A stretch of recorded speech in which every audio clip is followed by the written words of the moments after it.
Christopher Columbus, one of the great European heroes, turns up on the island of Hispaniola. He was welcomed by the native people. They embraced them, they treated them with fantastic hospitality. His soldiers snatched babies from the breasts of their mothers and dashed their heads against the rocks. Children were fed alive to his dogs.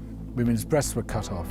He decided to hang 13 of the Native Americans in Hispaniola to recreate the crucifixion of Jesus, plus the apostles. It's true that the majority of people died there of disease. Disease is introduced by the Europeans unwittingly, but many others were driven to death through overwork, direct murder, through starvation as their resources were taken away. Columbus insisted that everybody bring him a certain amount of gold, and those who failed to do so had their hands cut off.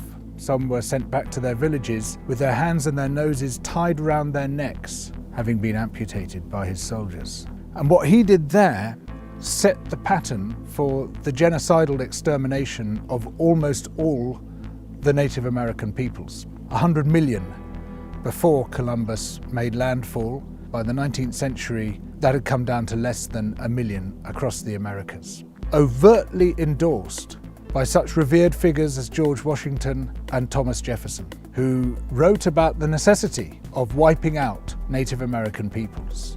In Britain, we present the colonial project as being about teaching the natives table manners and double-entry bookkeeping. In India, the British manufactured a famine in the 1870s, out of nothing. There were food surpluses, massive amounts of food, but the governor, Lord Lytton, insisted that this food be exported wholesale to Britain.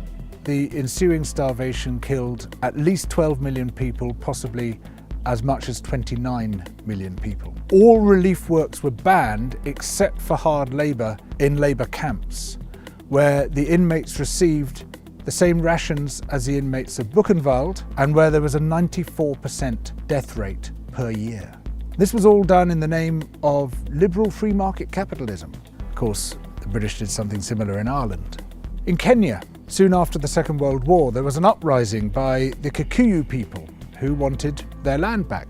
The Kikuyu were herded into concentration camps and fortified villages, almost the entire population of over 1 million people. People were systematically tortured to death. They invented a new kind of pliers whose purpose was first to crush men's testicles and then to cut them off.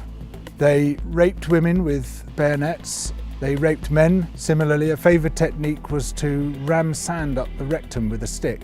Sometimes they were rolled up in barbed wire and kicked around the compound until they bled to death. Some of the British soldiers boasted about this. This is within living memory. The colonial secretary lied about it.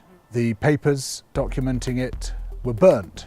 The impact of the rich and powerful nations has been so phenomenally murderous and destructive that it has been completely airbrushed from our national consciousness. In order to justify the land-grabbing colonial projects, you had to create an ideology. We, the Europeans or the Americans, have come to rescue the rest of the world from its depravity and backwardness. But in order to do that, you have to be able to demonstrate that the rest of the world is depraved and backward. From this arose the racism that is still with us today. It was a necessary component of the colonial project. Some people might claim, well, okay, we broke a few eggs to make this omelette, as if all those human beings were eggs. But look at the omelette, isn't it fantastic? Look, we've made this fantastic omelette. Forget about all that unpleasant stuff and let's just celebrate where we are.